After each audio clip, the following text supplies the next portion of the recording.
Petrograd, modern-day St. Petersburg, October 1917. Cold, wet and windy, the city faced repeated blackouts. Gangs of criminals roamed the darkness.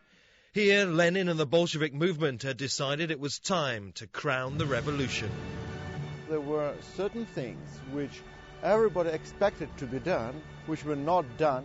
Bolsheviks speeded up quite a lot of events, quite a lot of tendencies which were already in making in Russian history.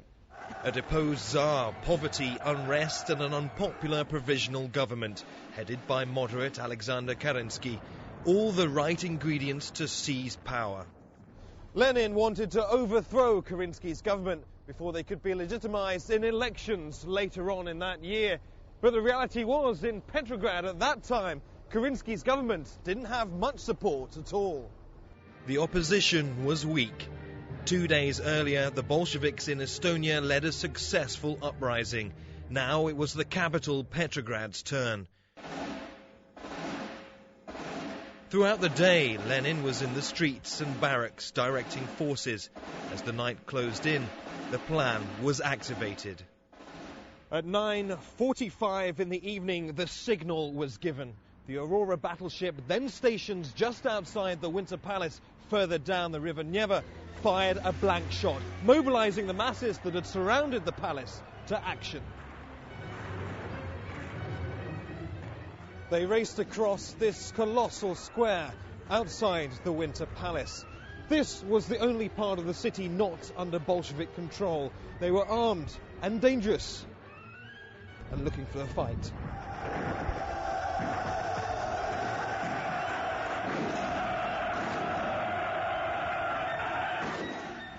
But the reality is far from the imagination of Sergei Eisenstein.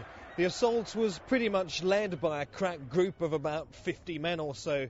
They faced little resistance. A bunch of Cossacks, cadets, and a women's battalion. They streamed through the opulent halls and corridors, looting and vandalizing.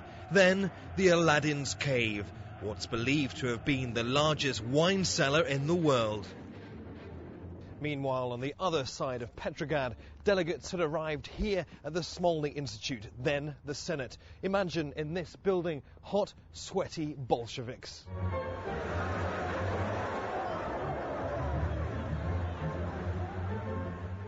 Minority and opposition leaders were the first to take to the floor. Some of those wanted to backpedal the revolution that they'd started, but with an enormous roar, they were shouted down.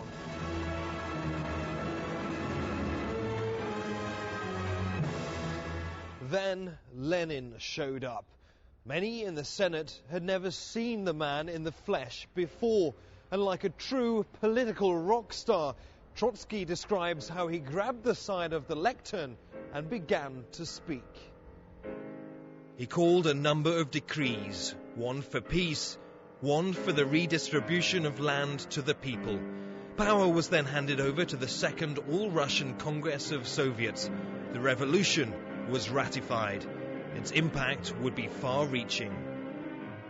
We cannot imagine the emergence of the welfare state in the West had it not been for existence of Soviet Union, which was the result of the October Revolution.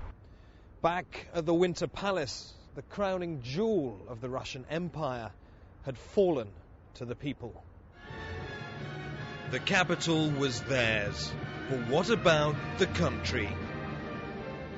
In the final program, join us as we trace the spread of the revolution to today's capital, Moscow.